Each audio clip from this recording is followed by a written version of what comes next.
felt vulnerable as the Japanese fired on the aircraft he was aboard for this. August 18, 1945 sortie. Ironically, this was a photo reconnaissance mission to ensure the Japanese air units in the Tokyo area were observing the ceasefire by remaining grounded. Some of the Japanese pilots attacking the two American bombers may have noticed they differed from the usual Boeing B-29 Superfortress 4-engine heavy bomber that had devastated their cities. These veterans would have been correct, as the aircraft they were attempting to shoot down was America's lesser-known heavy bomber, the Consolidated B-32 Dominator, one of 9 Dominators assigned to the U.S. 386th Bombardment Squadron. It was numbered 42 to 108,578. 2 specialists had been assigned to the aircraft. In addition to Marchioni, Staff Sergeant Joseph Lackwright knew the possibility of a Japanese attack. The day before, 2 days after the ceasefire agreement, another 386th photo reconnaissance sortie had been assailed, defending 578. 5 gunners fired on the attackers with their dual-mounted .50 caliber machine guns.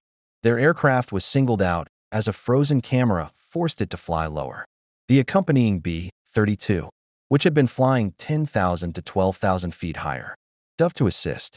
Mitsubishi A6M Risens 0 and Kawanishi N1K Shindens George swarmed the Dominator. In a rear compartment, Lackwright began packing his equipment when several 20mm rounds came through the fuselage, hitting him in both legs. Marchioni rushed to help and was also hit.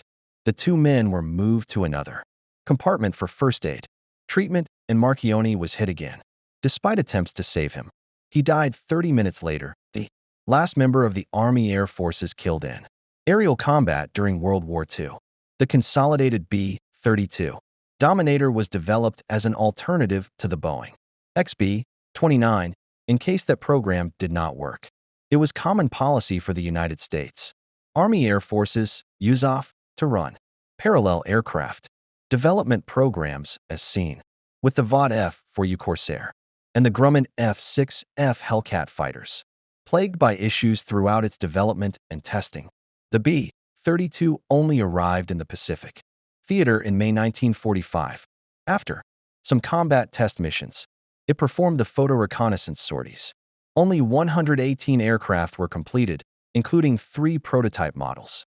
The B-32 Dominator had the potential to be a satisfactory and complementary long-range bomber to the Boeing B-29 Superfortress before production was officially canceled in October 1945.